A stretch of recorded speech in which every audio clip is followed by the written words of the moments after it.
Hello, everyone. Welcome to episode 52.5. Just lying around a Detroit Lions versus the Vikings preview podcast presented by the World of Football. I'm your host, Kyle Sutherland. Today's show, I'm going to do a more in-depth preview of the Lions-Vikings game. Talk about injury report, PFF, and some things to look out for the Lions to hopefully win this game, come out with a number one seed by. This game here is a big deal overall for seeding and the division, so it's going to be a great game to watch here Sunday night. Injury report, Lions, pretty quiet overall. David Montgomery, everyone knows he's kind of rehabbing that knee, hopefully back for the playoffs. He is out. Emmanuel Mosley, illness, out. He hasn't really played much since coming back. I don't know if they're going to keep him next year or kind of let him go. Kind of sad to see him not out there playing. We got a couple guys coming off of IR, hoping to see them for this game since a lot of stuff on the line here. Alex Anzalone, forearm. Started practice this week, started limited practice, then a couple full practices there. He is questionable. I don't know if he's going to be able to play this game or not. It's up to the coaching staff and Alex Anzalone how he feels overall. But he is questionable. Cleve Raymond should be able to go. He started practice last week with a foot injury. He questionable as well. And then Craig Reynolds popped up Friday with a back injury, questionable. Hopefully we can see him out there. But that's it for the Lions. Vikings side, pretty quiet as well. Pat Jones, the second starting linebacker, he is out. And his replacement, I think for the linebacker crew, Camus Grugier Hill. If I said that wrong, I'm sorry. He is questionable, and I think cornerback Fabian Moreau, he is questionable as well, so got to keep an eye on, see if those guys play or not. If they don't play, kind of a big help for the Lions in that regard.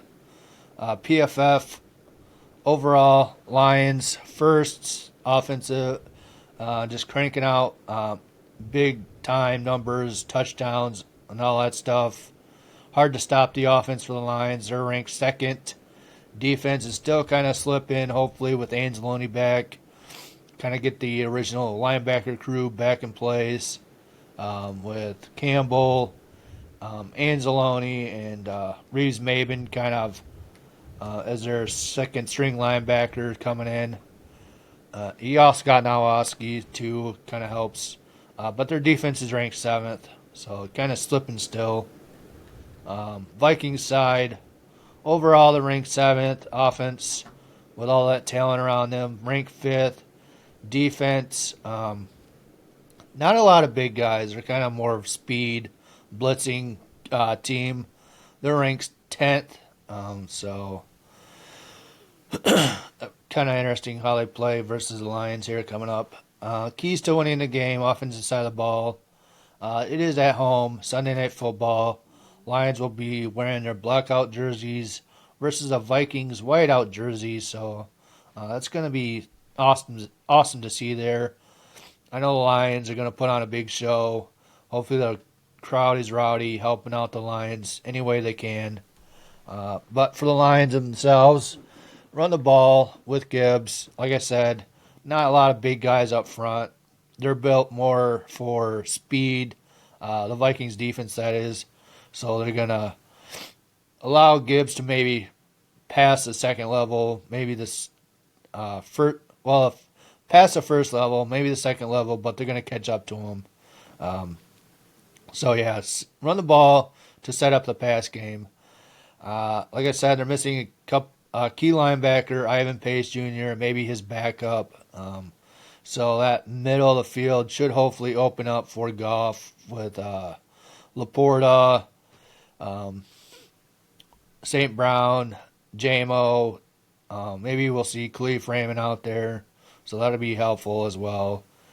And they got a couple old guys for their safety and cornerback room. So hopefully JMO can kind of run past them, make a few big time catches in the end zone, deep balls and stuff like that. But the Lions offense, they gotta every time they touch that ball, they need to put up points. They cannot be allowed to punt the ball because if they do that, the game's gonna get out of hand for the Lions real quickly.